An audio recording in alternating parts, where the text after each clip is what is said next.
pişqadam bir axbaratçı, uzun yıllık bir riyasetçi buluş süptünüz bilen hem de istiqlalına yıllardan buyon. Abayım sözlüğün ama qılıvatqan xizmetlerini yakından kösüp kilovatqanlığınızı bilmenemdi.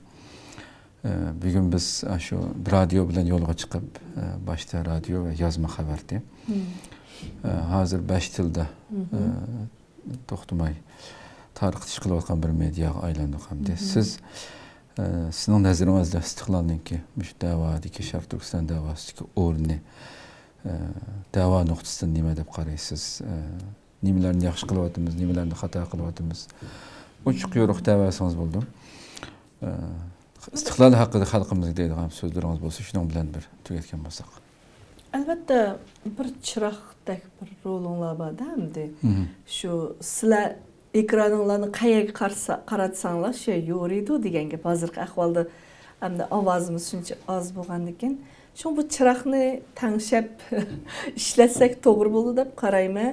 Istiqlal bo'lsin, Turkiyadagi tashkilotlar bo'lsin, qarsam ayollar ovozini aytib az o'rinni egallaydi. Masalan, istiqlal ayol muxbir yo'q. Shundaq-ku. Endi arab tili qo'shilibdi. Siz kelsangiz bo'ladimi? İnşallah.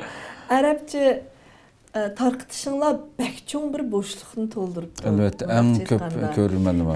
Biz Erkin Asiya radiomizda ham inglizcha va boshqa Slavyan yozig'icha, turkcha degandek bunda tarjima xabarlarni qilgan bo'lsakmi, lekin arabcha yo'qdi.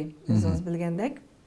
Lekin arab dunyosining bo'sh bir o'rin bo'lib qolib qolishida shu Uyg'urlarning ovozining shu yerlarga yetib boramasligi muhim rol o'ynab qoldi. Buni hamda Jidda radiosi degandek Uyg'urlar ishlaydigan bir qism radiolar botdi Arabistonda. Ammo ular yolg'izlik qildi. Kuchayamadi, ham keyin taqilib qoldi ham ularmi. Har xil sharoitlar nimasidan. Hamda shu istiqlolning shu Turkiyadagi dinda o'qib kelgan, ya'ni Misr, Arabistonda o'qib kelgan yosh ziyolilarimizning ko'p bo'lishidek mushtaq alayidlikdan foydalanib Arab dunyosidagi bo'sh qolgan shu Uyg'ur davosini anglatish nimasida bak cho'ng bir rol o'ynaysizlar deb qarayman endi men.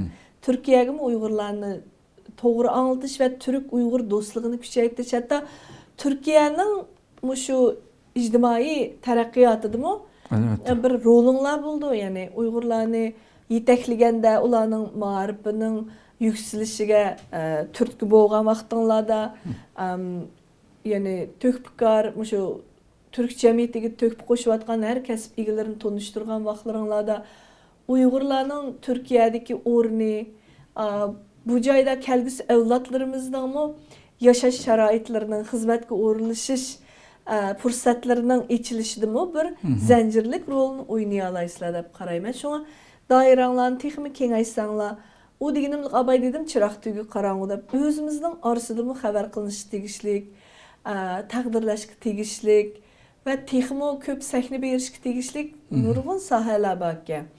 Savdo sohasimi buning bir qismi deb qarayman.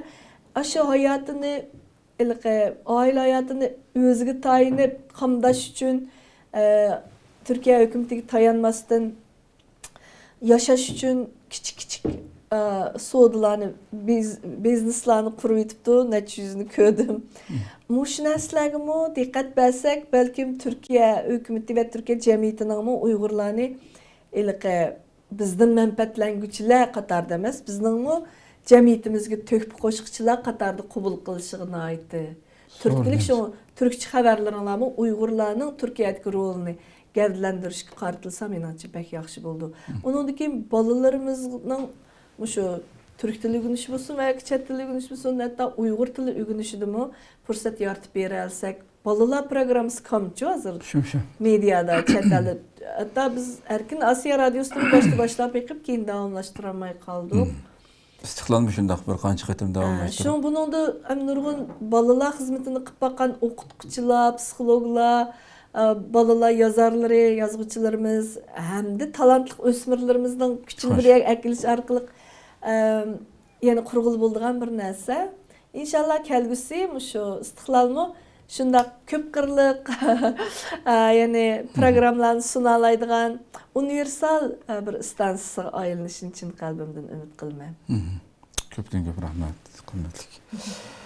fikrlaringiz uchun. Rahmat sizga.